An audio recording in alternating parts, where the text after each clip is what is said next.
transmissão ao vivo. Iniciar o stream.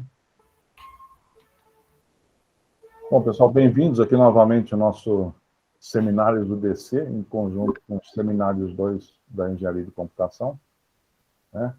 Hoje a gente tem aqui o privilégio de ter o professor Mário Dantas, da Universidade Federal de Juiz de Fora, né?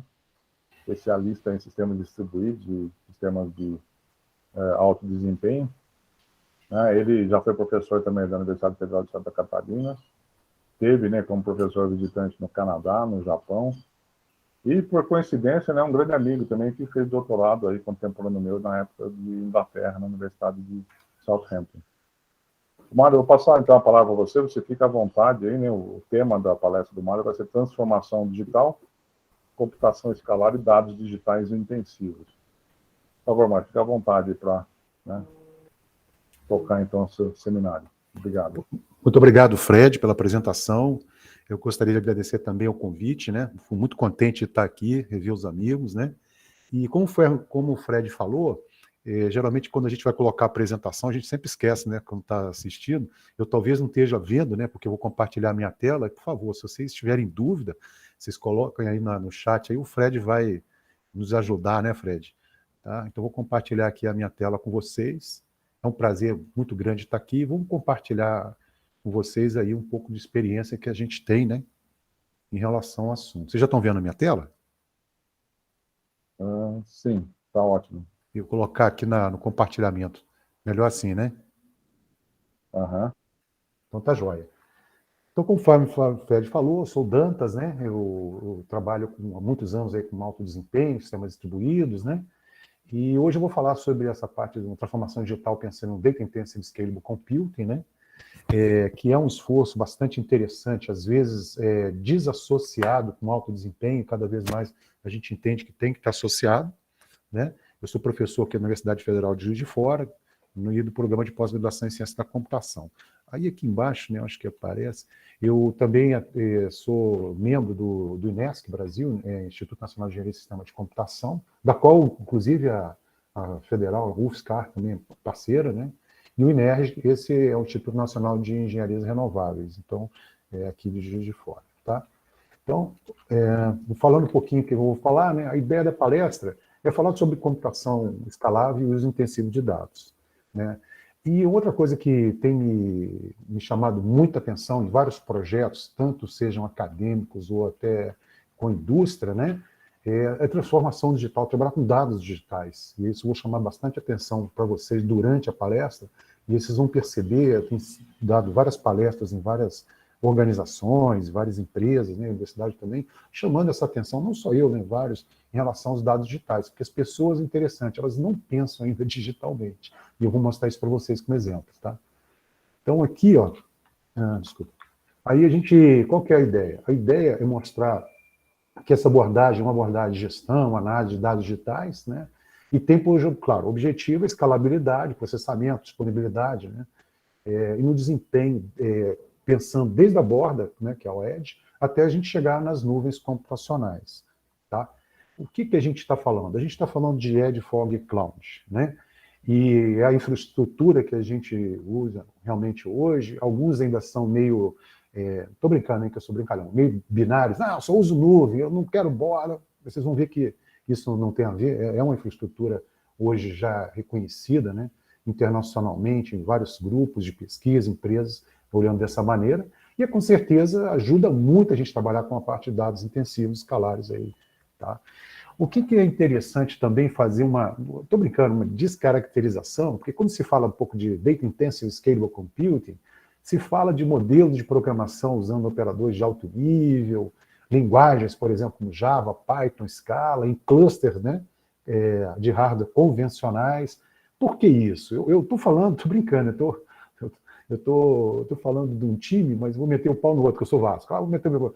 Quando a gente usualmente trabalha com alto desempenho, a gente trabalha com supercomputadores, máquina especializada e tal, mas a própria comunidade, eu faço parte da comunidade tanto aqui no Brasil como lá fora, a gente já entendeu que isso não existe, né? Quando a gente vai trabalhar nas beiradas, a gente tem que ter outro tipo de abordagem que faça com que a gente consiga, da borda, Fog, da Cloud, trabalhar de uma maneira bastante síncrona, né? Vocês vão ver isso. Então, a ideia aqui é compartilhar com vocês algumas experiências, né, no uso de estudos aí de casos, né, industriais, e, claro, industriais internacionais, né, que eu coloquei industriais internacionais porque chama mais atenção, né, que a gente tem em relação a essa abordagem. Então, quais são as áreas que podem se beneficiar com esse tipo de pesquisa, né? Bem, todas aquelas, né, que a gente tem os desafios são orientados a contextos no uso de dados intensivos digitais. Dados digitais. Em minhas aulas, o aluno no final quer me matar. Digital data, tá? Então, a gente mostrou, depois eu mando para vocês, os esforços apresentados em 1, 2 e 3, trazem interessantes esforços relativos ao paradigma de DISC, Data Intensive Scalable Computing. Esses 3 trabalhos, com certeza, são bastante interessantes. A diferença, porque a gente está falando, que a gente vai falar, é que, na verdade, eles falam de DISC, e eu vou falar de DISC fazendo um contraponto com HPC e inserindo essa vamos dizer assim, consciência de transformação digital pensando em dados digitais. Tá? Então, eu preparei essa agendazinha, né, uma introdução, o Big Data, Digital Data, né, Data Digital, ambientes aí que a gente conhece, a gente trabalha como comunidade internacional, HPC e DISC e as conclusões. Tá? Uma introdução. O que eu tenho visto, de vez em quando, né, Márcio e Fred, é bom ser um pouco cringe, é que a gente começa a perceber o que está acontecendo. E eu vou explicar para vocês o que eu acho que está acontecendo. Vamos chamar nas 3, eu chamo 3 eras aí computacionais. A gente primeiro houve uma onda chamada de downsize, right size, que era a migração dos mainframe para os PCs, computadores pessoais. Isso aí foi na época do período de 43 a 81, durou lá uns 40 anos. E o que acontece? O que eu estou querendo motivar vocês a entenderem para frente, vocês vão ver. É o seguinte, aqui a gente tinha alguma coisa já estabelecido, e as empresas rodavam aqui. Quando começou a aparecer os primeiros computadores pessoais, houve um frenesi de vamos fazer tudo lá. E aí era o tal do downsizing da coisa. Com experiência, ao longo do tempo, não, mas peraí, algumas coisas a gente faz aqui e outras vão ser feitas lá, que é o right sizing, né? E aí a gente vai mostrar aí o que está acontecendo novamente, né, com a gente como comunidade científica, né, na área de computação. Então, experiências do grupo, aí vocês vão ver, pô, pessoal, isso aqui é um artigo que a gente fez lá em 1980 e alguma coisa, Computer Graphic Networks, Foreign Offshore Engineer, que era da Petrobras. Eu, colegas, né? A gente nunca faz nada sozinho. E aí o problema é o seguinte, uma rede de computação gráfica para engenharia de offshore, o que é isso? Na verdade, a gente teve que trabalhar juntando vamos chamar assim, os equipamentos que a gente tinha, lembra que eu falei que teve um downsize? A gente começou a trabalhar não com um computador de grande porte, a figurinha está ruim, mas eles deviam estar por aqui, tá? E a gente tem 5 regiões produtoras no Brasil, Natal, Aracaju, Salvador, São Mateus e Macaé. A gente chegou e colocou lá uns computadores pessoais, apareciam as primeiras estações gráficas, um protocolo, eu acho que já ouviram falar, talvez no curso de vocês alguém falou, tal de TCP/IP. Como é que é? TCP/IP. Ninguém usava. Vamos falar como parceiro, ninguém usava. Ninguém usava TCP/IP. E a gente correu atrás, eu e meu grupo, né, de fazer isso aí. O que a gente está fazendo aqui, preconizando, hoje, passados uns 30 anos, eu começar aí, a gente queria ter uma web. Né? O que é uma rede gráfica? Né? Então, a gente tinha o TCP/IP, que foi uma coisa fantástica, a gente fazia essa conexão, mas a gente tinha que fazer muita coisa na unha ali. Mas, mais uma vez, a gente está indo para as beiradas. Né? Aqui a figurinha está bem antiga. Aqui é a conexão com os grandes computadores, os grandes mainframes da empresa e tal. E aí a gente começa a trabalhar nas beiradas, que é o que a gente está falando hoje novamente. Um segundo movimento aí, internet e web, né? O Fred e eu estavam lá, né, Fred? Southampton, tinha um tal, acho que é de Tim Berners-Lee. E era a migração, vamos chamar entre aspas, internet para web. Ou seja, a internet, ela é alguma coisa bem mais velha, do período da década de 70, quase 80 ali. Mas para ela ser totalmente, vamos dizer assim, conhecida, utilizada, uns 20 anos. Basta ver essa figurinha aqui, ó, 79, quantos computadores? 180. Web service, 0. 89, 130 mil, 0. Aí, em 99, a gente tem lá 56.280.000 com 5.560 mais 866 dispositivos conectados. Mais uma vez, a gente partiu de alguma coisa que, vamos falar sério, não existia para para esse mundo web, onde ninguém consegue conceber hoje, né? Estou usando a internet, às vezes até não está, mas está usando a web com certeza, né? Experiências do grupo, aí eu trabalhava na Petrobras, o cara me mandou isso, os equipamentos da Digital Corporation, que a gente usou pela primeira vez lá, TCP/IP, né? Eu era analista de sistema, lá em 88. O que a gente fez foi ligar a rede TCP/IP que a gente tinha, e onde vocês estão vendo isso aqui, com gateways da IBM. E aí a gente começou a trabalhar com alguma coisa que não era, quem viu isso lá atrás morre de rir, não era uma rede local, era conectando, existia essa capilaridade. Tá? O movimento que eu chamo movimento 3, o momento 3, é onde a gente tem a Edge, Fog e Cloud. Né? E para aqueles que são mais apaixonados, que são os mais resistentes, né?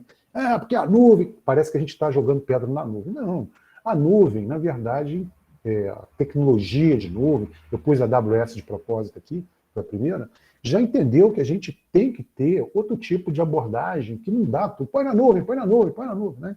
Então a gente tem aí, de 2006 a 2014, esse, vamos dizer assim, maior amadurecimento de utilização das cloud, mas não só os provedores, mas todo mundo trabalha com pesquisa, já entendeu que não dá, porque assim, olha, quando a gente está falando de borda, a gente está falando de tempo real, né, a gente está falando de micro, né, micro storage, sistemas embarcados, né, visualização embaixo, né, isso aí seria literalmente os devices, né, os sensores, as pessoas às vezes confundem isso, né?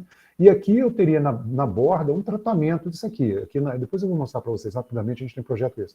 Eu tenho vários robôs e tal, cada robô estaria aí, e aqui, nessa borda, eu tenho uma borda de visualização, de reconstrução, por exemplo, 3D de uma subestação, né? E é muito bacana. Aqui tem as câmeras, mas ninguém fica olhando o tempo todo. Se aconteceu de um balão cair ali, rapidamente a gente consegue, né, com essa borda aqui, reconstituir aqui o balão, é o que está acontecendo. E, claro, né, em cima, chamado de cloudlet, né, tem em português seria a névoa, tem a fog. A fog, na verdade, vocês vão ver que mais uma vez, vou mostrar na verdade, que a indústria já está muito utilizando isso, indústria, por exemplo, de energia, né? E aí aqui eu teria vários edges, imagina que eu tenho vários, vamos dizer assim, robôs aqui, tá, mais outros aqui, tudo mais, é como até, inclusive, a gente usa no projeto que a gente está.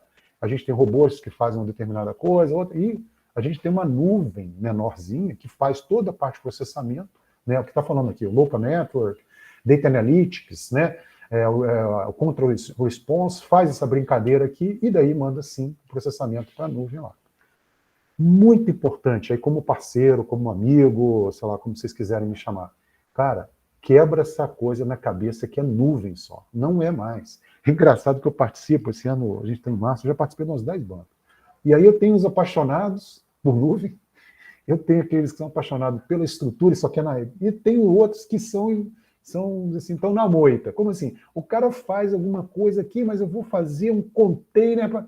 Espera, é o contrário. A gente tem que aprender a fazer coisas pequenas, porque aqui os dispositivos de processamento são muito pequenos. E a gente tem que ter processamento, entender, né? Vazão, né? Inteligência artificial da coisa, né? E saber que a gente vai interoperar com outras. Então é importante saber que tem várias coisas que nós estamos... O Analytics vai ser feito na Fog, não vai ser feito aqui embaixo. Mas aqui embaixo eu preciso fazer a parte de micro, né? Micro armazenamento dos dados. Você não vai mandar lá para cima lixo. Não se quer isso, tá? Então é muito importante nessa figura vocês começarem a perceber, e a gente tem um espaço para todos que estão nos ouvindo, né? Então, eu costumo chegar e mostrar o que é que deu certo. Isso aqui é uma visão de 2011, né, da empresa, está aqui, falando que o que seria acontecer em 2021. A Touch Wire, né, User Interface, pô, legal, Cloud, pô, aconteceu tudo, né? Social Media, né, Consumer, Big Data, opa, foi por aí. A gente de lá para cá teve a indústria 4.0, onde que a gente vem lá, né, a última ali no Computer and Automation, que existe uma confusão, inclusive, na cabeça de muita gente, pensando que a gente está fazendo computação, automação, fazem mistura com o sistema escada, que não tem nada a ver, né? E aqui a gente está criando, na verdade, um Cyber Physical System, onde a gente tem os dispositivos que vão poder ajudar, por exemplo, a saber como é que estão os robôs, né, os braços mecânicos e tal, e todos já a gente chama de IoT, Industrial Internet of Things, ou seja, são coisas que estão na internet, estão usando TCP/IP e é que a gente pode, com certeza, tomar conta. Em sala de aula eu falo, olha, também tem o carro, cuidado. Aí tem vários exemplos, né, que a Jeep foi invadida, jogou para fora, mas eu não tenho essa preocupação, entre aspas, ainda. Eu não vou falar com vocês sobre isso, é claro que a gente tem, né? Então, da indústria 4.0, a gente vê uma migração rápida para ter a internet das coisas, né? Aí a fonte aqui é da Oracle, antes, vocês vão ver, eu começo a migrar, mostrar exemplos ali da indústria de tecnologia da informação, não só de engenharia, e aí a gente começa a ter que, meu amigo, a gente está falando de armazenamento, a gente está falando de supermercado e tal, não dá para pôr na nuvem, põe na nuvem. E as pessoas confundem aquela bipolaridade brasileira, né? É Atlético e Cruzeiro, Vasco e Flamengo, né? Corinthians e Palmeiras. Não é isso que está se falando. Está se falando que a gente vai ter, e tem, né, esse crescimento da ordem de yottabytes, e a gente precisa ter um novo modelo, como parceiro, um novo modelo computacional, né? Essa aqui eu gosto muito, muito, muito. Tá? Big Data Trends, né, que vão dominar 2021. E a gente até já pode, no que eu peguei lá em 2021, o Big Data vai para a nuvem. Pô, legal. Aumenta, né, Analytics. Pô, legal. Big Data, né, in IoT. Mas peraí, o IoT não está na nuvem, o IoT está na borda. Data as a Service. Onde é que ele vai estar? Está na nuvem, está na borda. Edge Computing, Edge borda. Então, já se começa a misturar um pouco aqui o que a gente tem de tendência para não, né, não dar um tiro fora. Né? Esse trabalho eu também gosto bastante. O cara vira e fala assim, olha, isso que você está falando aí, Mário, a gente tem que ter as pessoas, os processos e as tecnologias. Claro, a gente vai migrar dessa tecnologia centralizada, sem ninguém ficar bravo comigo, da nuvem para, né, distributa do cloud.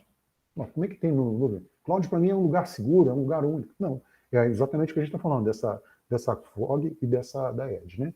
A parte computacional e conectividade. Claro, os processos também, né, vão ter que ter resiliência, saber como a gente vai mudar. Então, para todos que são mais novos, estão me ouvindo, pô, vocês estão no momento 3, né? A gente pegou lá um momento 1, né, já na parte dos PCs, é claro.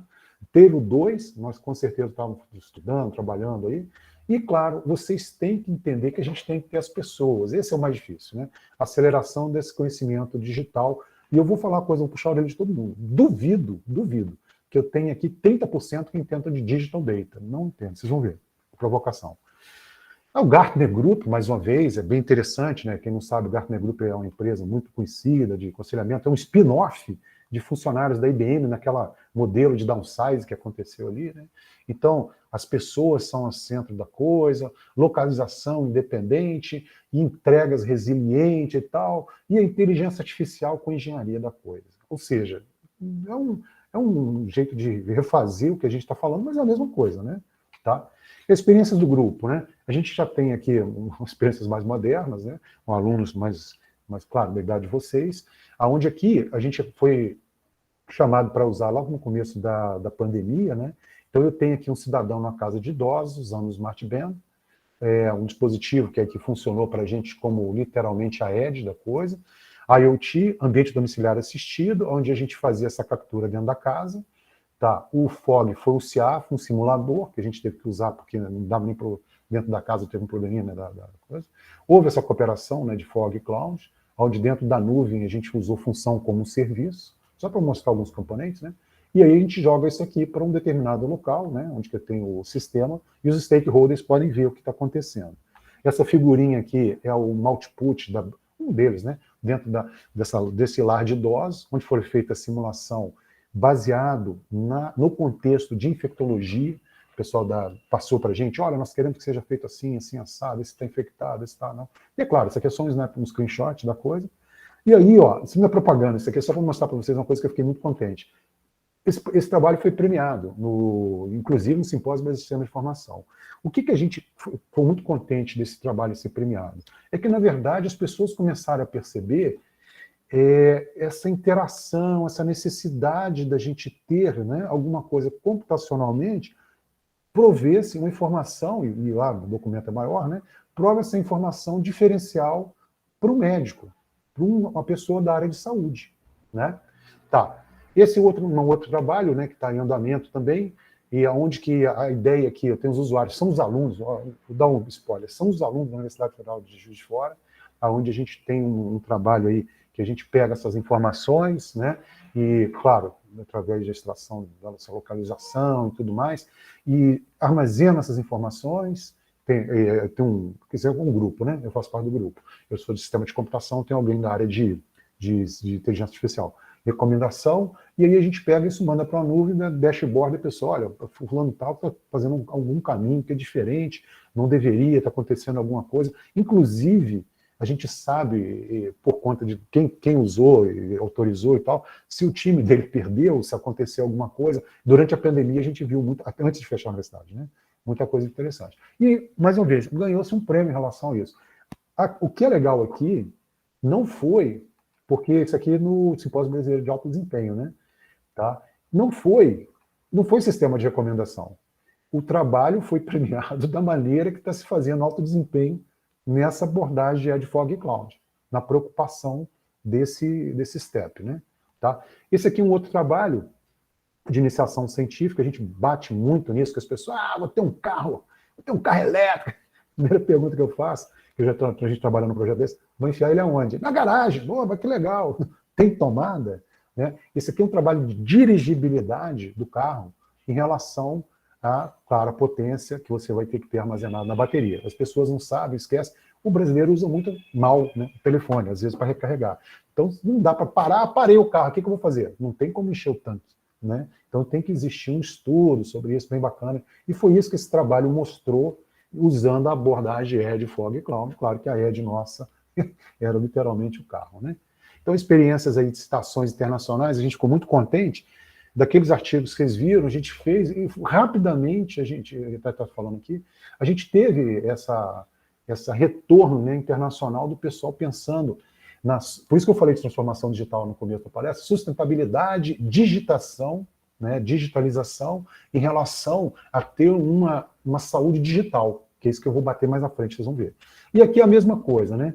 Preparando, quem olha assim fica chateado, preparando, né, uma herança para os próximos tipos aí de pandemia, né? Digitalization strategy, ou seja, a parte de digitalização, em relação a isso. Esse trabalho aqui foi um trabalho de reconstrução 3D com os robôs, onde a gente não usou nenhum dado que não fosse digital.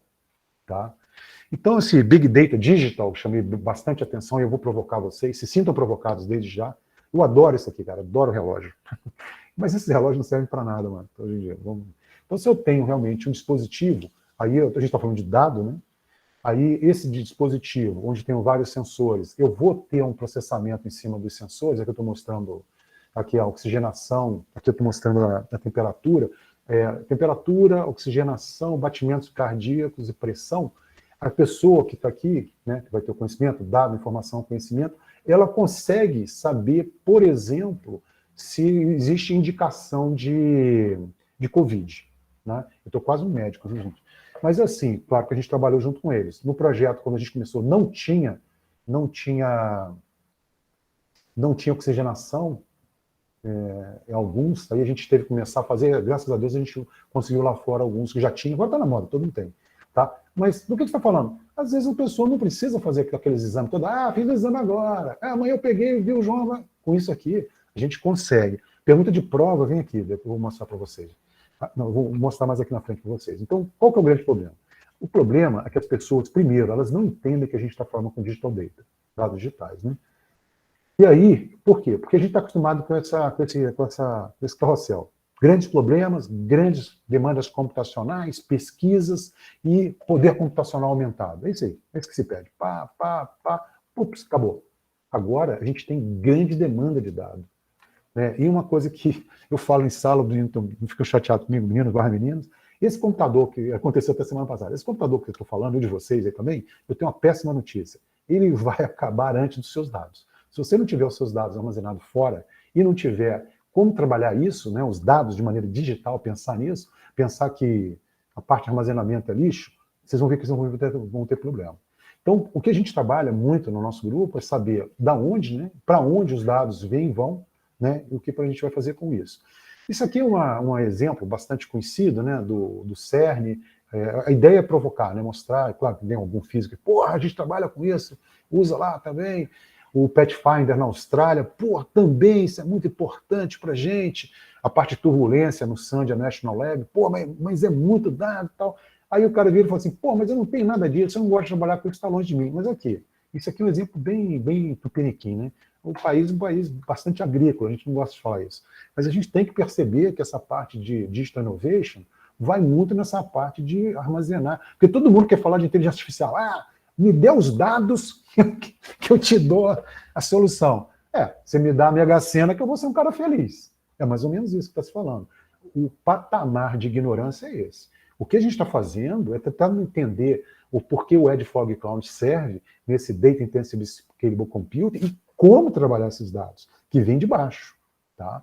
Então, o que acontece nesse cenário atual? A gente está aumentando muito a sinergia entre o High Performance Computing, né, Big Data e Internet das Coisas, convergência de plataformas, né, novas demandas computacionais, que a gente acabou de mostrar.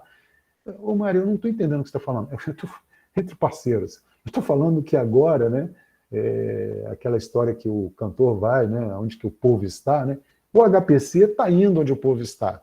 Né? Ou seja, a gente tem que pensar no caso dessas grandes nuvens computacionais, infraestruturas computacionais em cloud, elas não tem que ir para a beirada. Se não for para a beirada, não vai se resolver em cima. A gente vai mostrar por quê.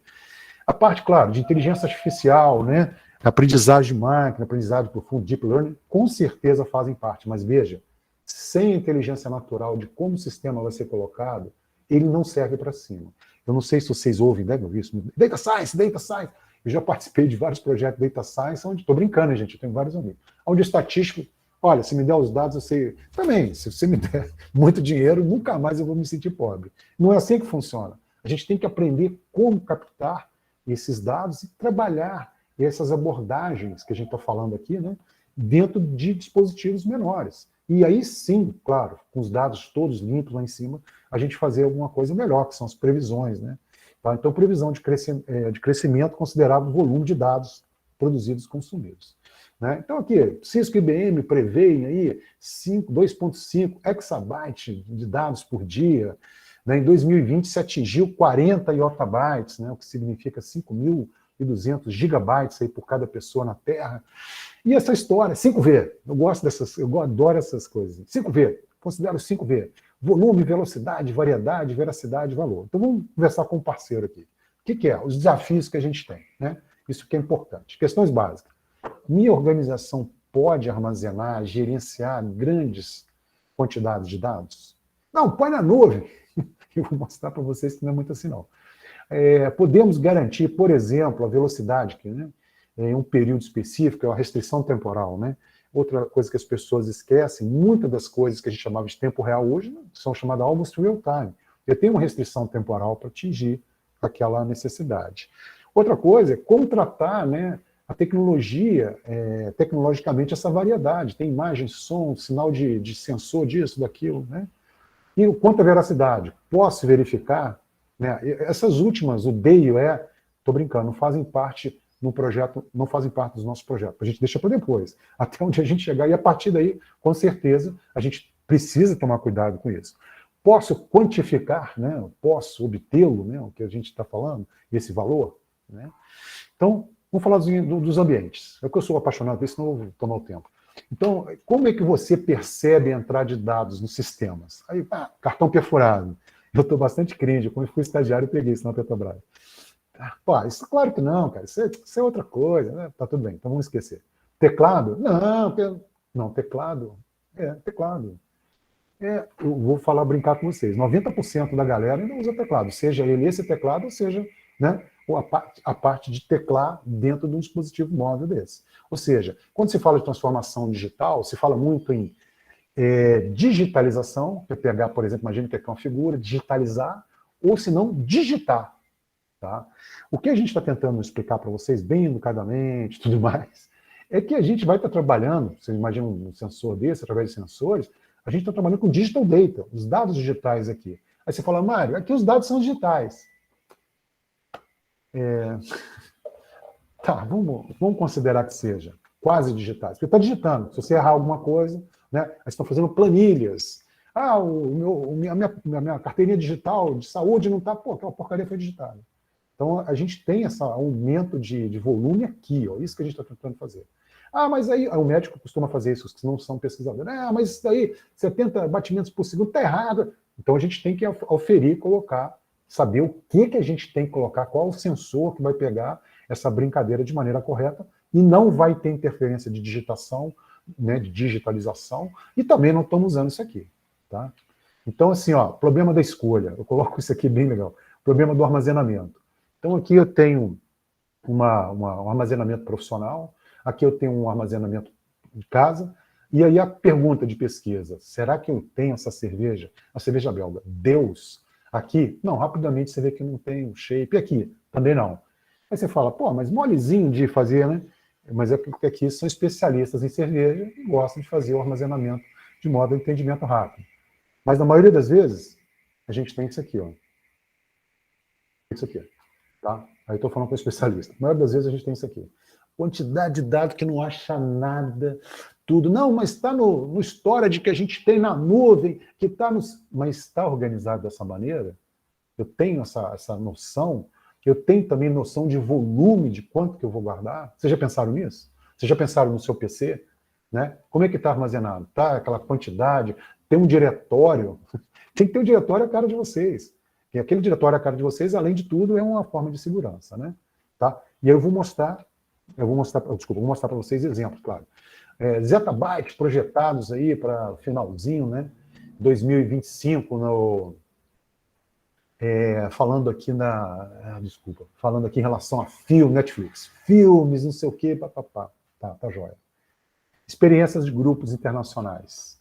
Então aqui eu estou falando dessa empresa, né? Larsen & Toubro, que é uma empresa multinacional e tal, e ela trabalha muito com a parte, claro, com a parte de energia elétrica, em vários tipos de serviço. Uma das preocupações grandes, é isso que eu estou comentando com vocês, é ter o quê?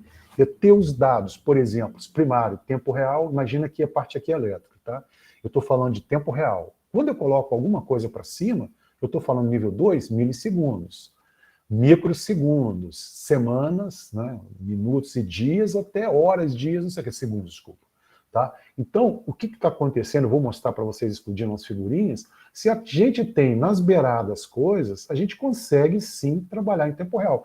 Mas daqui para lá para cima da Enterprise, você não consegue em tempo real. Né? Não, mas aí vai colocar o 5G, já tem até os 6, né? 6G, cara, aquilo ali vai ser aumento de vazão. Tá? Mas de muita coisa. Precisar mais processamento e mais, com certeza, esforço em inteligência artificial. Aí ele mostra aqui exemplo, né, a respeito de ambientes comerciais, né, a parte de gerenciamento, participação, operação, né, de sistemas de potência, marketing da coisa. Né, tá? Eu peguei a parte elétrica, porque a parte elétrica é uma que afeta bastante a gente na frente, eu vou brincar. Tá? Então a gente tem toda uma rede de distribuição, tem toda de comutação, treinamento, o sistema SCADA. O sistema SCADA é um sistema de controle que não é um sistema que vai se jogar fora, mas vai fazer parte do sistema como um todo. Aqui se fala sobre uma arquitetura de gerenciamento baseada em IoT, em cidades inteligentes, onde a gente tem a capilaridade, né? Eu tenho o cloud server, eu tenho o núcleo da coisa, da parte de comunicação, as bordas. Em alguns, vocês vão ver, isso acontece, muitos alunos perguntam, sumiu a nuvem? Na nuvem está aqui. Sumiu a FOG? Porque se colocar também tudo direto lá, talvez não funcione, talvez seja interessante a gente pensar, colocar aqui. Né? E aí, ó, no exemplo, esse exemplo eu gosto bastante. Integração do Smart Grid, né, com a infraestrutura de Fog Cloud. Ou seja, aqui, vou começar por aqui. Eu tenho o Cloud Server da operadora, de armazenamento, né? Aqui eu tenho a parte da plataforma, os servidores, onde que ele manda, tem uma interação com o grid da coisa, a malha que se existe. Aí vem para cá, é mandado, e essa malha, o que acontece? Eu tenho os escritórios, eu tenho as casas, eu tenho indústria que mandam como edge para cá para serem calculados. Né? E as pessoas no Brasil, eu sou brasileiro, gosto muito do Brasil, mas eu gosto mais da polarização. Não, agora todo mundo é sustentável, eu tenho aqui em casa um painel, tenho isso. Mas, cara, o painel não vai poder ficar sendo desligado a qualquer momento. Ele vai ser um elemento ativo desse chamado Smart Grid. Né? Mas é que eu vou vender para... Eu sei, mas aí a gente tem que imaginar que isso aqui vai ser, com certeza, contabilizado pela operadora. Né? E aqui tem outra figurinha que mostra também. Arquitetura Fog Cloud, né? Para a operadora. Então ele tem nas bordas os smart meters, por exemplo, né? Aqui tem uma fog nodes para trabalhar aqueles dados que estão vindo daqueles dispositivos, aqui ele colocou hospitais, aqui tem indústrias e casas, e manda para cima para ser processado e armazenado. Não estamos matando a nuvem, ao contrário, nós estamos pegando. Você imagina pegar os smart meters aqui, ó, do smart grid, e tem algum lugar que está aqui, smart meters e tal, aí você colocar o smart, não, agora tem 5G, vai mandar lá para cima. Não é assim que funciona. A ideia é que eu consiga fazer processamento, ter o retardo, a parte de processamento da coisa, né, em termos de inteligência artificial, aqui fazer um primeiro analytics e depois ter o meu data storage completamente limpo para que eu possa trabalhar. Há uma outra figurinha também bastante legal, né, a arquitetura de comunicação, serviços de smart grids, né, dentro de um contexto da indústria. Aqui está o gerenciamento, né, eu tenho o sistema de potência que gera, sistema de distribuição da coisa, serviços, e a casas, prédios, onde estão gerando e estão mandando aquilo lá para cima, com certeza vão ter que fazer esse gerenciamento. E não vai ser na nuvem, a gente vai fazer muita coisa aqui embaixo. Tá? Então, dito isso, essa é uma figura bastante conhecida, né, onde que a gente trabalha com sistemas embarcados e sensores. Aqui seria uma figura bastante, vamos chamar assim, bastante antiga, né? Mas é legal. Os Smart Objects, onde eu estou falando de kilobytes, gigabytes, no nível de fog, de giga a terabytes, onde eu tenho serviços, né, que vão trabalhar multi-service de edge, como vocês quiserem chamar, tudo bem. A única coisa que eu acho que está um pouco assim fora, né, mas para quem fez na época estava legal, estava querendo vender, é que eu tenho, na verdade, edge, fog, aqui é a cloud, e ele fala das redes, core networks, redes que transmitem coisas com muita taxa de velocidade, terabyte, petabytes, mas para que os dados sejam processados lá em cima. Tá? Então existe, que eu estou mostrando figuras de distintos, né, fontes, que mostram para a gente que realmente a capilarização é um problema. Outra coisa que acontece muito é, quem não gosta de sistema de computação, né, como é que ele entende o armazenamento? Isso aqui é um hard disk, é um armário lá todo. Isso aqui é um DRAM, NVRAM, SSD, é uma mochilinha, que você, mais portable, você pode ir para qualquer lugar com a coisa. São coisas diferentes. E aí, o que a gente está falando aqui? A parte do armazenamento, a gente já vê, quem trabalha com isso, né? A gente tem nodos de processamento, de computação, se preferir, nodos de entrada e saída, servidores de metadados e dispositivos de armazenamento. É muito comum a gente trabalhar em projetos e é onde que o cara acha que armazenamento é dispositivo. Aqui. E não é nada disso. A gente tem que perceber que não é nada disso. E aí a gente mostra como é que funciona essa brincadeira, né, nesse stack de software em relação ao armazenamento. Então a gente, desculpa estar em inglês e português, que de vez em quando eu estou fazendo inglês a coisa. Então a gente tem uma demanda de escalabilidade muito grande de entrada e saída, até por conta dos sensores, dispositivos, né? Então a capacidade de armazenamento e o acesso, né, com performance é interessante. Os sistemas, com certeza, de HPC novos, modernos, né, que a gente chama de contemporâneos, estão nessa linha de ter multilayers, né, e são altamente distribuídos, né, em termos secundários de sistemas aí. Tá? Ou seja, aí tem o DAS, NAS, a ideia é o seguinte, estou explicando aqui.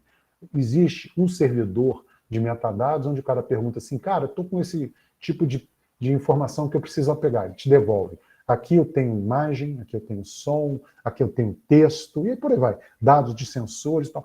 Por quê? Os file stripes são diferentes, e as pessoas acham que pode guardar como se fosse um baú, uma coisa velha, e a gente não faz isso quando trabalha com sistema de armazenamento, claro, para alto desempenho, a gente tem armazenamentos diferenciados, tá? E devolve, com certeza, da maneira que o nodo de processamento de dados pediu, tá ok? Aí tem várias figurinhas que vão mostrando isso, né? Eu tenho um nodo de computação, que faz acesso a uma memória mais rápida, tem um servidor de metadados, colocou-se aqui HD, mas podia ser fita e tal, onde tem um link das coisas distribuídas, tá?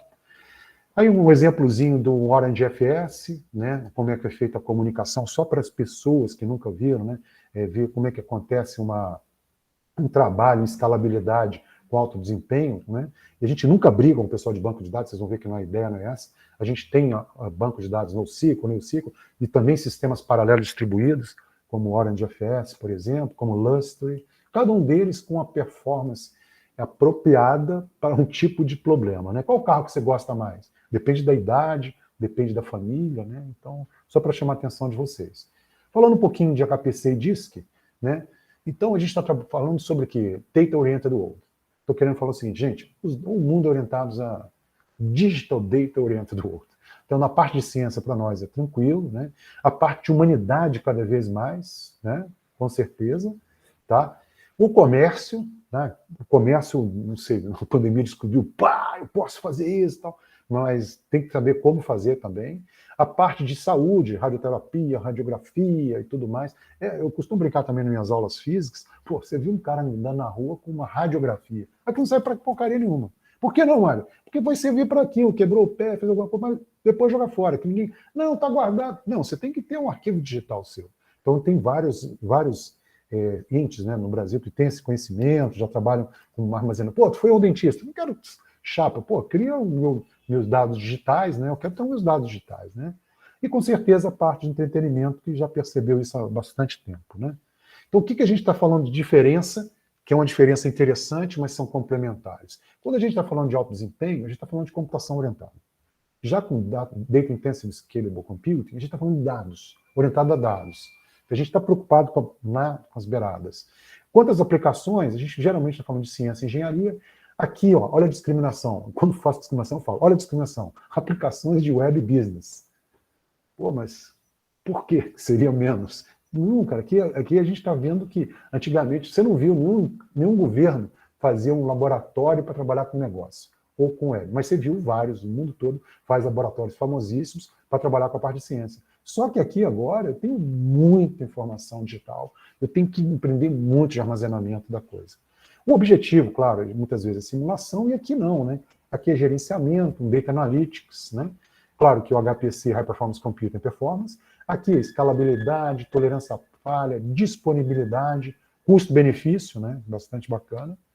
E o modelo de programação, aqui fica mais patente a diferença. A gente trabalhando com mais baixo nível, OpenMP, MPI, bibliotecas, né, library operators. Já dentro do DISC, usualmente se vê operador de mais alto nível, MapReduce, né, Filter, Join. Cara, eu gostei mais de DISC. Mas tem muita coisa do HPC que a gente entende que está trazendo para cá também, como eu acabei de falar sobre armazenamento, né? C, C++, linguagem de programação, aqui Java, Python, Scala. A arquitetura paralela, a gente geralmente fala Shared Disk, né? Specific Hardware, aqui eu não tenho, chamado Sharing Nothing Cluster, ou seja, qualquer coisa, né? Tá? Quanto à simulação, que é interessante, e a gente precisa fazer isso, né? Quando se faz qualquer simulação agora, a gente precisa saber que aquela simulação que a gente fazia, vamos chamar assim, no HPC, a gente tem que trazer para a área de disk, né?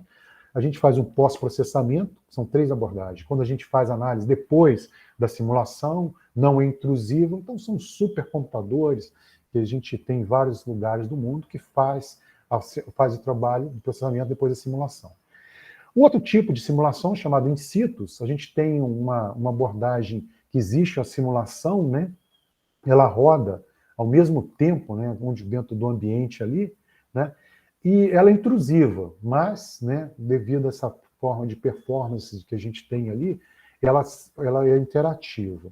E a última, né, que é chamada in transit, ela transfere toda a parte, né, de análise para uma partição separada de recursos para, por exemplo, usar um simples cluster, fazer com que aquilo rode dentro daqueles nodes. Então ela é menos intrusiva do que o anterior, mas requer uma sincronização de simulação e análise. Mas por que você está falando isso? Você está falando de DISC? É porque o DISC agora está envolvido também com simulação. Você imagina a simulação que a gente falou do Covid. A gente precisa saber disso, né? Como vai fazer? Ou seja, é um amadurecimento da tecnologia que vai ter que vir junto. Então, o que existe de cenário de DISC em termos de approach, né? E de ferramentas? Aí eu venho com a maldade de cidade para vocês. Tá aí tudo. Big Data Landscape 2019. Data Workflow. ETL, né? Extraction, Transform and Loading. Massive Parallelization. Data Logistics. Streaming Processing. Ou seja, eu já tenho, olha só que percepção legal, eu já tenho uma classificação de aplicações devido aos dados, e eu posso trabalhar num Data Lake, ou eu posso trabalhar dentro, né, de um ambiente de Data Warehouse, aonde que o usuário, a interface do usuário, claro, vai ser orientada ao quê? A Data Science, vai ser um Analytics, né, interativo, ou vai ser Reporting Dashboards. como parceiro, a gente já tem. Aí você vira e fala assim, mas por que você está falando isso aqui hoje? É porque as pessoas se apaixonam. Né? Mais uma vez, Vasco, Fluminense, sei lá, Corinthians e Palmeiras. Eu já participei de projeto onde tinha... Estou brincando, mas é verdade, hein, gente? Tinha aqui deixa eu pegar aqui só para brincar com alguém aqui. Tinha um caboclo aqui, um desses bancos de dados aqui, que estava do lado de lá. Aí, por que o cara está... Eu perguntei, mas por que o Reds? O Reds está aqui. Não, porque teve um aluno, teve um professor, trabalha muito bom. Mas isso são coisas diferentes. Esse aqui, o lago de dados, você tem todos os dados, e aí você vai trabalhar sob paradigmas mais relaxados, mais abertos, menos fechados que o Data Warehouse. Aqui é um copo, você está passando dentro de uma... São Pedro, aí em São Paulo, né? Uma estação de água, você vai pegar água, uma água mineral, e aqui as águas já estão dentro das garrafinhas fechadas, nada de copo. Tá? Dito isso, aí experiências do grupo, né? Nossa, e parcerias internacionais. Isso daqui são 16 monitores de 16... Não, são 12 monitores de 16K lá no Japão, no Riken, na parceria que a gente tem com eles. Previsão climática, você já deve ter ouvido falar que o Japão, o clima lá é muito ruim, né? Precisa saber de tudo, terremoto e tal. E aí, o que a gente fez, vocês vão não acreditar, aí tá a figurinha de como é que funciona e tal. Aqui era o K-Computer, que na época era o quinto, hoje já o Fugaku, que é o maior do mundo, né? Esse cara é o pré-processador do Fugaku. Mas o problema todo aqui, qual que era o grande problema? Conta para mim. O grande problema é que cada um quer fazer a sua simulação, quer ter o seu dado, e o seu dado está no final do corredor, está do outro lado da rua, e aí era ter um Global File System que a gente tivesse, eu não vou voltar, mas naquelas 3 latinhas de lixo, verde, azul e amarelo. E com isso, a gente começou a ter um desempenho bastante diferenciado, e foi bem bacana, os japoneses gostaram bastante da parceria. Nós somos convidados para... Uma pessoa que trabalha comigo falou, nós somos não tem um personal organizer, nós somos organizers de lixo, né? E trazendo essa ideia que muitas vezes as pessoas não têm, né? De como fazer esse processamento. Esse trabalho, um desses trabalhos ganhou ali a menção honrosa de segunda tese, melhor tese do Brasil em 19, né? E esse é outro trabalho que a gente fez, acabou ano passado, né, com a comunidade europeia, foi isso aqui que eu brinquei. Cheguei lá, quando eu fui chamado para trabalhar no projeto, a comunidade europeia já tinha um nome aqui. Aí eu falei, não, gente, coloca aqui, IoT Event Repository, porque a gente não sabe o que vai ser. No lado azul, a gente rodou o FEWER, que é o padrão europeu, alemão, ali que pegou na Europa toda, de IoT, e aqui o Apache Lane, que é o vermelho, porque eles tinham duas prioridades. Uma delas é na Embraer Portugal, e a outra aqui na ThyssenKrupp. Então foram, quer dizer, o que vocês fizeram? Nós trabalhamos com interoperabilidade, né? E com essa parte aqui, o nosso grupo. Tá? Foi muito bacana. E a gente publicou, depois o professor Fred pediu, eu mando isso tudo para vocês, que é melhor ler, né? Tem todo aqui o que foi feito, né? Um Fasten IoT, um ambiente de plataforma vertical, horizontal, para fazer a integração dessa brincadeira, né? E fazer as conclusões aqui, né? Para que vocês possam apertar aí. Então, preocupe-se com os aspectos relacionados à entrada e saída de dados. Tá? Essa história de que o cara chega para mim assim, me arruma os dados, eu falo com ele assim, me arruma os números da Mega Sena. É a mesma coisa, é ignorância. Você precisa entender de onde que vão vir esses dados, como a gente vai trabalhar, cada vez mais. Mas eu tenho Open Link Data, Open Data. Não, meu amigo, tá. Então você está falando que você tem um amigo que faz também, como é que é? Faz dólar, imprime dinheiro. Cara, não é fácil assim, mano. Não é mais fácil. Ou seja, toda essa parte de dados a gente precisa entender, saber como é que a gente vai fazer. Antigamente a gente trabalhava com extraction, transform e loading. Muitas vezes a gente está com extraction, loading, depois transfer da coisa, né? O que vai mandar. Então é muito importante entender que essa captura, que eu acabei de falar, de dados, né? Em especial com foco em filtragem, tipos de nodes, de entrada e saída de armazenamento, né? Desenvolver estudos para melhor ter uma forma de como armazenar esses dados em diferentes aplicações. Isso é uma culpa nossa ainda, não no Brasil, mas na comunidade internacional, como ensinar vocês. Vocês ainda estão naquela de que processador, memória, I/O. Isso funciona separado agora, meu amigo. Né? E tratem bem os sistemas de armazenamento. Tá? Porque na parte de processamento, de CPU, GPU, os aceleradores, eles são mais, vamos chamar assim, bem vistos, são mais modernosos e tal, e armazenamento parece que é uma coisa mais largada, né? E é mais largada. Então a gente precisa entender que a gente tem que ter ferramentas diferentes, né? para esses desafios computacionais para diferentes tipos de coisa. Ou seja, NoSQL, NewSQL, Parallel File System, DFS, a gente precisa entender como vai armazenar.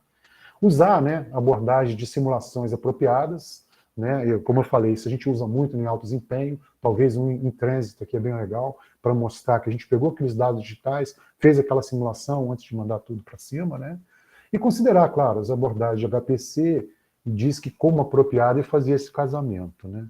Na abordagem de computação escalável, com uso intensivo de dados, a gente tem que sempre considerar diferentes ambientes, né, diferentes desafios. Porque eu também percebi isso quando eu tenho projetos com o pessoal de DISC, conforme eu comentei. O cara trabalha aqui com determinado, com Grafana e tal, mas para quê, né? Então eu tenho aqui MapReduce, Hadoop, Spark, Flink, Grafana, tá tudo aqui, né? Para que vai estar sendo usado?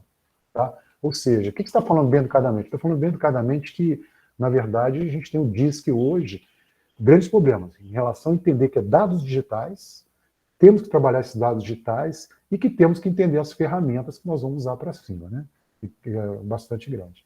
Aqui eu coloquei as referências que eu mando para vocês todos, isso daí o Fred, mando tudo para aí, Fred, tá? E eu queria agradecer aí o espaço, né, de poder fazer a palestra para vocês.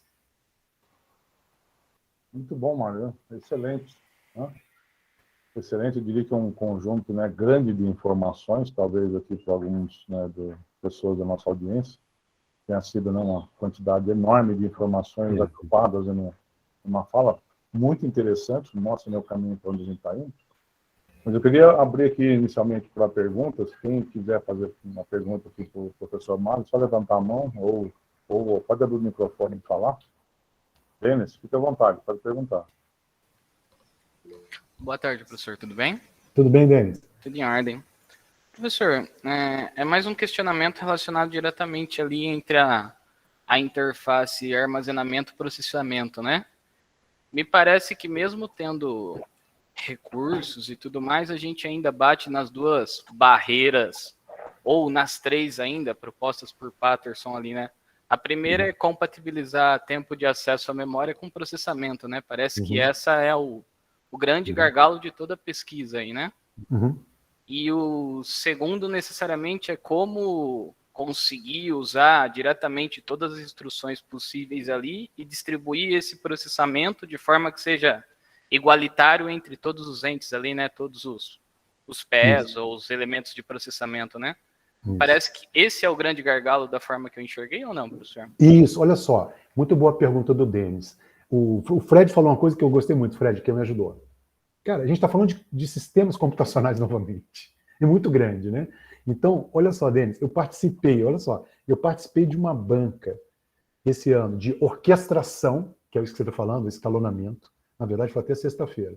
Estou falando de orquestração, porque a gente está falando de sistema distribuído e tal. Agora você fala assim, cara, mas peraí. Agora a gente tem que pensar também não em sistemas distribuídos, vamos chamar assim, de maior porte, alguma coisa, mas desde embaixo a gente tem que pensar, com certeza. Precisamos também pensar na latência da coisa, né? De como é que vai ser, igual você falou no começo ali, e ter esse mindset, viu, Denis? Assim, tô brincando contigo. Parar e pensar um pouco no que a gente vai fazer. Porque o que tem acontecido, outro que eu participei foi legal, o cara falou assim, não, mas inteligência artificial, aí alguém levantou, olha, sua inteligência tem que começar lá na porta, lá na edge, porque aí você vai começar a ajudar a gente a limpar as coisas. Você entende, Denis, o que eu estou falando? Tá? Então a gente vai ter que ter algumas abordagens escalares, literalmente, tá? Nessa magnitude que a gente tem hoje, de dados digitais, tá? Para que a gente possa realmente usufruir, vamos chamar assim, desse grande volume de dados que a gente tem. Porque não adianta falar em otabytes e dizer como mandar para a nuvem. Ninguém vai fazer nada lá. Né? Você não vai fazer, a empresa não vai fazer, ninguém vai fazer. Agora, se a gente tiver essas filtragens, né, sendo feitas, tá, e cooperativamente, isso aí a gente entende, como comunidade, tá, que a gente vai tentar fazer que essa atinja. Tá ok? Legal. Respondido não, Denis? Perfeito, professor. Obrigado. Vamos lá. Márcio, fique à vontade. Tá, joia. Bom, Parabéns aí, Mário, pela apresentação, bastante interessante aí, e também pelos trabalhos aí que foram citados aí, que a gente vê um único slide, aí a gente sabe que atrás de um slide desse aí, de um trabalho, tem muito trabalho de toda uma equipe por trás. Eu queria fazer uma pergunta, aí, eu ouvi um pouco a sua visão sobre isso, relacionada com o ensino, tá?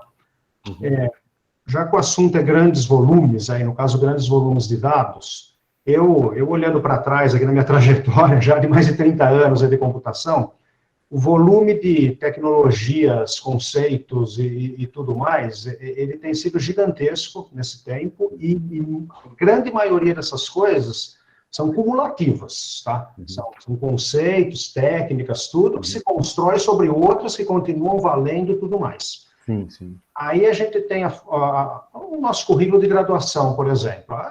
A maioria dos currículos, ou todos aí, eles são aquele convencional. Você tem aquelas matérias de programação, isso aqui, depois você vai para arquitetura de computadores, redes, sistemas operacionais, aí no máximo é computação distribuída, computação paralela.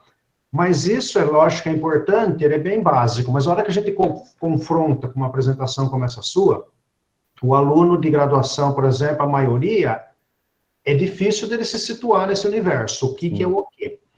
Então, o que a gente vê, assim, atuação? Quem é que atua em HPC, por exemplo, que está mais consolidada aí, agora em DISC, muitas vezes? É um aluno de mestrado ou de doutorado, um aluno não, né? Quem tem um mestrado, um doutorado nessa área, e ele meio que, como efeito colateral do tema de pesquisa dele, ele aprendeu aí sei lá, uma tecnologia, tudo que deu apoio para a pesquisa dele e vai atuar nisso. Ou então, quem vai trabalhar em algum lugar, aí a própria empresa vai treinar, vai dar cursos bem voltados aí para as ferramentas. Mas eu sei lá, eu não sei se é utópico, eu gostaria que os nossos alunos eles tivessem uma formação, claro, ninguém vai dominar tudo isso aí numa graduação, mas conseguisse ter uma visão um pouco mais atualizada disso, do que chegar num estágio, mesmo no emprego, ele sabe bem aquele básico, mas isso aí é todo mundo misterioso, ele vai aprender aquilo aí em treinamentos da empresa. Você vê possibilidade da gente inserir uma formação para esse tipo de tecnologia, tanto no que diz respeito a hardware e software, na nossa graduação? Então, Márcio, a pergunta é excelente também. Eu vou te explicar por quê. É assim, ó, o que eu, assim, brincando, mas o que eu brigo muito com os alunos, às vezes, para eles tentarem entender? Assim, ó, se você for pegar essa propaganda eleitoral gratuita que aparece, não, a tecnologia está precisando de muita gente e tal, eu vou te falar outra coisa, se vocês me perguntarem. Daqui a 5 anos vão precisar de muito mais. Porque o que acontece? Os alunos já se acostumaram a trabalhar com nuvem, mas nuvem é uma coisa cringe, onde você tem quem é dado de paralelo distribuído sabe disso, é uma coisa já estabelecida, né? Onde tem um servidor, front-end, back-end, eu morro de com essas coisas. O que eu acho que devia existir, eu não sei se você fez computação, na nossa época não tinha computação, era engenharia, né? Então, a gente deve, eu acho, a gente vai ter que ter um modelo que igual tinha na engenharia, de básico, aonde que a gente ensinasse esse básico e depois a gente tivesse o que a gente tem hoje, tá? Porque se você pega, por exemplo, eu posso falar porque eu tenho parceiros nessa área, eu não estou criticando, falando mal, só explicando. Como eu sou de sistema de computação, eu consigo, claro, perceber o que eu estou falando. Agora, você imagina um cara de engenharia de software. O que ele fala? Não, o hardware, pô, mas que hardware que a gente está falando? Né? O que vem de baixo não me atinge. Atinge muito. Você não vai colocar um band-aid em alguém que precisa de uma atadura que o braço não cola. Entendeu? E o que a gente tem, por exemplo, de programação, de tudo, está muito relacionado, brincar com o Denis, foi o Denis que falou, Patterson, não sei o quê, esses livros, viu, Denis? Esses livros vão ter que sofrer um upgrade. E a gente viu uma confusão nos projetos muito grande. O cara que trabalha, por exemplo, quem vem da engenharia, com os sensores. A gente não está falando de sensor aqui. Sensor, para mim, é um gerador de data digital, de dados digitais, né? Então, digital data. E aí, eu, como um cara de computação, preciso entender o que o Denis falou. Pô, eu vou pegar na minha aplicação, vou distribuir. Se tiver uma formação muito comportada de arquitetura de computadores, eles fogem, e eles têm fugido. Entendeu? Isso é uma coisa que, não, isso é do professor. Não. Se tiver os dados prontos para mim, Eu acho que nós vamos ter que passar até na lista da SBC, acho que foi ontem ou hoje, foi postado isso ali. Olha, nós precisamos pensar e discutir, que é isso que você falou. A gurizada que está me ouvindo, sem ninguém ficar muito bravo comigo, se não entenderem o que a gente está falando, eles vão ser aqueles que vão cair no trap daqui a 5 anos. Porque fica mais fácil, o salário está muito... O cara virou para mim assim, eu estou trabalhando com e-commerce. Vem cá. E os dados dos componentes estão sendo tirados. Não, está lá na nuvem. Ele não tem essa percepção. Você entende? Então, a gente viu isso lá atrás, eu passei por isso, quando eu entrei na Petrobras, eu era da galera do baixo clero. Qual era o baixo clero? Trabalhar com PC, que quem ganhava o salário maior trabalhava com mainframe, e aí a gente começou a entender como é que funcionava. Se eu perguntar aqui, todo mundo vai ser reprovado. O que é uma rede local? Ah, professor, claro que eu sei que a rede local só funcionava no local. Ela não tinha parte de roteamento nem nada. Aí, daí que veio a história da gente usar o TCP/IP e tudo mais. Entendeu? Aí nós tivemos que refazer os conceitos nossos de redes, né? Ou seja, a parte de comunicação teve que ser agregada os conceitos que a gente tinha de rede. Que a gente tinha o pessoal de telecom, lembra? Telecom, aí eu tenho a rede tal, rede, né, Transdata, Big Data, não sei o quê. Aí os caras, opa, mas isso aí é físico. A gente quer, na verdade, a comutação. Né? Daí que vem as 7 camadas e tal. Entendeu? Mas eu concordo contigo. A gente tem... Eu, se estivesse na idade deles, faria um mestrado, pelo menos. Pelo menos faria um mestrado. Só um comentáriozinho, Fred. Então, se você falou em SBPC, então talvez lá seja um fórum bom para discutir isso.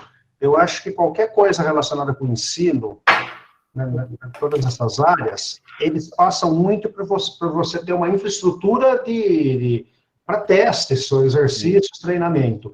E essa infraestrutura, ela é muito complexa para um departamento de cada universidade criar.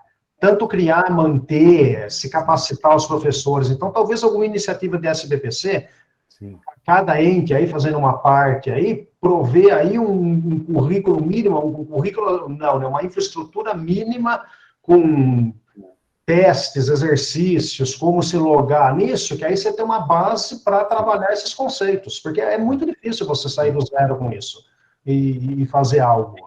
No máximo, como eu falo, um efeito colateral de um projeto que tem no departamento, mas isso aí é muito efêmero.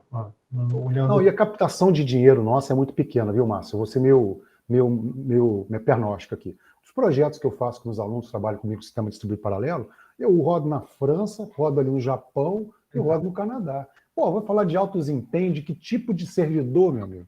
A gente não tem. A desatualização nossa é muito grande. É claro que eu não estimulo a não existir, não é isso. Claro. Tá? Mas a gente precisa ter esses grandes centros que a gente tem essa compatibilidade, né? Porque não é só o dinheiro de comprar as máquinas, o servidor, claro que isso é pesadíssimo, mas você precisa ter gente por trás disso, configurando... Armazenamento, ar-condicionado... Gerando uns scripts lá para fazer uma instalação básica lá de acesso, sei lá, coisas assim. Então, eu acho que talvez uma discussão menos desse PPC para tentar fazer, sei lá, uma força-tarefa entre os maiores grupos que mexem com isso e, de repente, oferecer um serviço aí para que se comece a trabalhar com isso em si e com pesquisa também, acaba sendo útil para isso, claro.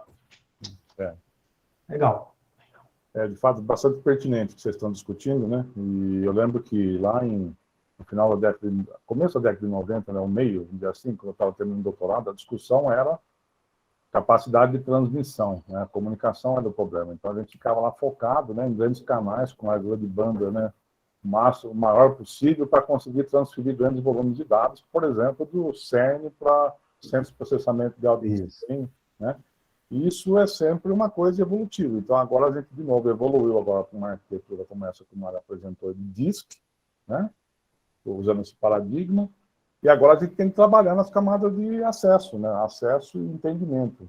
Então, é só um comentário, mas eu acho que um curso fundamental, né, que talvez a computação não faça, mas que a engenharia de computação já faz, é sistemas distribuídos, e a gente, né, aprofundar mais o conhecimento de sistemas distribuídos. É fundamental, né, aprender os conceitos de ordenação do tempo, sincronização de processos, ou migração de processos, né, como que funciona um agente inteligente, a mobilidade dele, tudo isso acho que é muito importante para entender esse contexto. Até achei bastante interessante, Mara, a sua figura ali com as diversas soluções e as suas diversas localizações, né, perante a plataforma de disco. Até fica com um logotipo ali, e ia pedir para você comentar. A gente está numa encruzilhada de processamento distribuído com a figura agora, né, de blockchain, né, e utilização cada vez mais de novas soluções, particularmente para fazer a integração de comunidades, né, em soluções compartilhadas e com processamento compartilhado. Por exemplo, grandes cadeias de abastecimento, né, ou grandes sistemas de pagamento. E uma coisa é que está uma bebete grande, né, que entra nesse contexto, talvez na área de, você usou o termo, né, filtragem de dados, ou filtragem de informação, né, seja lá o que for, dependendo do que você vai armazenar informação. Se você puder, né, se você já conhecer, por favor, comente, né, comparado com o disco, a figura da solução IPFS, né, Interplanetary File System. Então, Fred, duas coisas, só para me voltar um pouquinho aqui. A gente tem um aluno lá em Santa Catarina, que eu sou co-orientador, o Bruno, e, assim, está fazendo uma cotutela também lá com o pessoal da Itália, de Pisa, né? Então, a gente está trabalhando com blockchain, você vai rir, mas para carteira de moedas, entendeu? Ou seja, quando o cara vai pagar, a gente sempre acha que o cara vai estar usando uma determinada moeda e tal, não sei o quê, né? E, na verdade, pode estar usando várias, né? Tem IOTA, tem essa, tem aquela. E em cima, por exemplo, daquilo que eu mostrei na comunidade europeia ali é para fazer peças remotas. Então, quem que pode? O Márcio pode, o Denis pode, não, o Fred pode. Mas vai pagar como, por exemplo? E isso, com certeza, gera, né, no blockchain ali, uma necessidade da gente ter alguma, vamos dizer assim, alguma coisa, né, uma abordagem mais moderna, mais contemporânea. E o que você está falando vamos chamar assim, seria um backbone para a gente, para que a gente pudesse fazer com que esses processos fossem realmente atingidos, né, com o que a gente quer. Tá? Então, a gente não usou ainda a intenção, a gente já verificou esse tipo de requirement, né, para que a gente possa ter, porque senão a gente não consegue fazer com que o que a gente está sendo, quer dizer, a gente, comunidade, né, internacional, a gente consiga fazer com que um blockchain, a gente tenha uma rede, onde que as pessoas vão, por exemplo, naquele da Comunidade Europeia H2020, o cara vai mandar fazer uma coisa na Embraer Portugal, ou na ThyssenKrupp e tal, não sei o quê, a gente vai ter que fazer com que exista uma comunicação, como você falou antes ali, para que isso aconteça, entendeu? No meu ponto de vista, eu vou brincar agora um pouco aqui com uma coisa que não é muito de brincadeira, mas é sério, por exemplo, essa guerra que está acontecendo. Essa guerra que está acontecendo entre a Rússia e a Ucrânia, na hora que alguém chegar e chutar o pau da barraca a nível de hacker, vai fazer um estrago muito grande, né? Mas por quê? Por conta da ignorância, foi isso que o Márcio falou. Eu acho que a gente tem cada vez mais esse tipo de problema, que a gente tem muito mais pessoas, vamos dizer assim, especializadas, que conhecem, e cada vez mais a gente tem uma generalidade da coisa, né? Então, por exemplo, uma coisa que você falou, você é um cara que conhece e sabe que a gente vai ter que ter, não dá para colocar na internet o cara vende a internet para você, como é que é? 100 GB, 200 GB. Eu até brinco com isso quando eu estou mal-humorado. Mas, meu amigo, isso aí é armazenamento. Eu queria saber a taxa de transmissão. Tinha que ser 100 gigabytes por segundo. Quanto que é o retardo que eu tenho, entendeu, Fred? O que a gente tem de muita dificuldade é, o Fred que está mais crítico do que eu, é a parte da infraestrutura e o que a gente vai usar. Se você fizer uma prova com os alunos aqui, vai todo mundo reprovado. Quanto você tem de internet em casa? O cara, 100, 200. Mas 200? O que é 200 mega? Mega armazenamento.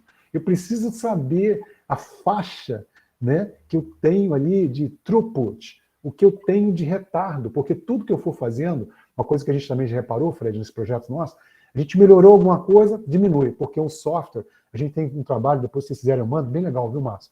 Que o quanto que aquele software me pesa a nível de retardo na solução, entendeu? E isso as pessoas não se incomodam, né? Não, põe um software tal, faz isso, faz aquilo, mas não é mais assim, porque a gente está falando de uma granularidade pequena, né? Exato. Uhum. Excelente, é isso mesmo. Pessoal, alguém mais, né? Fazer uma pergunta aqui para o Mário, uma última pergunta, a gente já está avançado no nosso horário. Por favor, fique à vontade, levanta a mão, aí abre o microfone e pergunta. Lembrando todo mundo que, para quem é de Seminários 2, né, a gente tem uma questão de avaliação sobre o seminário, né, que vai estar lá no AVA daqui a pouquinho, né, fica disponível por 2 horas para vocês responderem. Não entendo mais, né, queria agradecer de novo aqui a presença do Mário, né, já brilhantou aqui com essa palestra, né. Alguém mais quer fazer algum comentário mais sobre o tema? Eu abri aí na despedida aí, Sandra. Mário, obrigado aqui, então, em nome do departamento, né, em nome do curso de Engenharia de Computação, por interromper nossa gravação, né? E esperamos você aí para uma próxima oportunidade, quem sabe, né, falando dos novos projetos que você está envolvido. Né? Quem sabe numa banca aí, né, voltando presencial aí, né, estabilizando o presencial, né, é uma boa oportunidade aí, né, para essa troca de experiências. Obrigado. Obrigado, Márcio, aí pelas perguntas, ao Fred pelo convite, a Denis, todo mundo aí que participou aí. E a gente é bem interativo, viu? A gente gosta, o Fred conhece a gente já há bastante tempo, né, Fred? Uhum. A gente gosta de interação, a ideia é essa. Legal, muito bom. Obrigado à audiência, pessoal que prestigiou aqui essa palestra, e até a próxima quarta-feira que a gente tem mais. Valeu. Um abraço aí, Márcio.